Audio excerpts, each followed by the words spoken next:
તો રાજ્યમાં કોઈ દુર્ઘટના બની જાય પછી જ તંત્ર ઘોર નિંદ્રામાંથી જાગે છે. ફરી વખત આ જ પ્રકારની ઘટના બની છે. અમદાવાદ પ્લેન ક્રેશ દુર્ઘટના પછી હવે સુરત મહાનગરપાલિકા જાગી છે. સુરત એરપોર્ટની નડતરરૂપ બિલ્ડિંગ્સને તંત્રએ તાત્કાલિક ખાલી કરવાની નોટિસ આપી છે.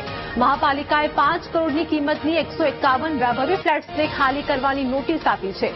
પાલના કાંસા, રિવેપા, વેસુના, કેપીએમ ટેરા, સેલેસ્ટિયલ ડ્રીમ્સ પ્રોજેક્ટ્સમાં નોટિસ આપવામાં આવી છે. જોકે નોટિસ મળતા બિલ્ડિંગ બનાવનાર બિલ્ડર્સ દોડતા થયા છે, કારણ કે આ તમામ બિલ્ડર્સને મહાપાલિકાનું બીયુ સર્ટિફિકેટ મળ્યું નથી. બીયુ પરમિશન વગર જ બિલ્ડર્સે મકાન વેચી દીધા છે. મહત્વનું છે કે બિલ્ડિંગ પર બનતા પહેલા જ ધારાધોરણો મુજબ એરપોર્ટ ઓથોરિટીએ એનઓસી આપ્યું ન હતું, જેને પગલે મહાપાલિકાએ પણ વિકાસ કરવાની પરવાનગી આપી હતી.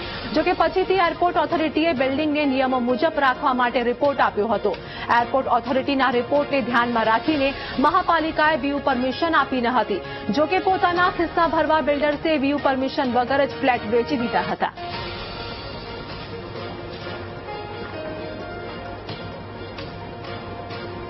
અમદાવાદ પ્લેન દુર્ઘટના બાદ સુરત તંત્ર એક્શન મોડમાં જોવા મળી રહ્યું છે. એરપોર્ટ ઓથોરિટી, કલેક્ટર અને એસએમસી કમિશનરની બેઠક મળી હતી.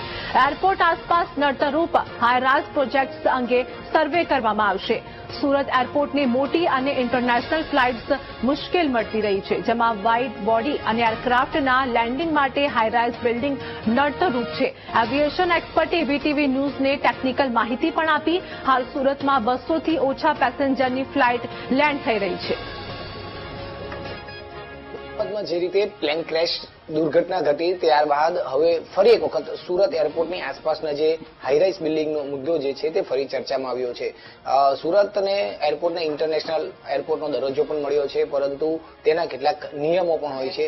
લેન્ડિંગના જે શું નિયમો હોય છે તેને લઈને આપણે એવિએશન એક્સપર્ટ આપણી સાથે જોડાયા છે, તેઓની સાથે વાત કરીશું. સર, આપનું નામ? હિતેન પંચાલ. હિતેનભાઈ, અત્યારે પણ સુરતનો એક અમદાવાદની ઘટના બની ત્યારબાદ ફરી એક વખત સુરતની એરપોર્ટની આસપાસની જે બિલ્ડિંગો છે તેનો મુદ્દો ફરી એક વખત ચર્ચામાં આવ્યો છે. ખરેખર પ્લેન લેન્ડ થાય છે અને પ્લેન ટેક ઓફ થાય છે, એની આસપાસ કેટલા સમય, કેટલી અંતરમાં અને કઈ રીતનો નિયમો હોય છે, બિલ્ડિંગોનો ઊંચાઈનો શું છે? જનરલી શું હોય છે કે દરેક નિયમો અકોર્ડિંગ ટુ ધી એરપોર્ટની સ્ટ્રીપ અને કઈ ટાઈપના એરક્રાફ્ટ લેન્ડ અને ટેક ઓફ થવાના છે એના પરથી ડિફાઇન થયા હોય છે.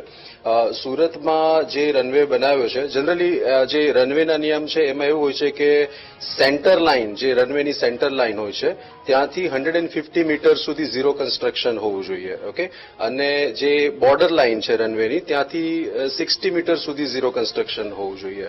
સો આ એક બેસિક નિયમ છે કોઈ પણ world wide રનવેનો.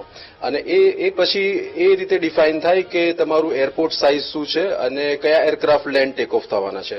Generally wide body aircraft જે હોય છે, જે કે આપણે બોઈંગ 787 અમદાવાદનું જે હતું ક્રેશ થયું, એ વાઇડ બોડી એરક્રાફ્ટ છે અને એ માટે ઘણું લાંબો રનવે પણ જોઈએ. લગભગ મિનિમમ 2400 મીટર્સનો રનવે એને જોઈતો હોય છે.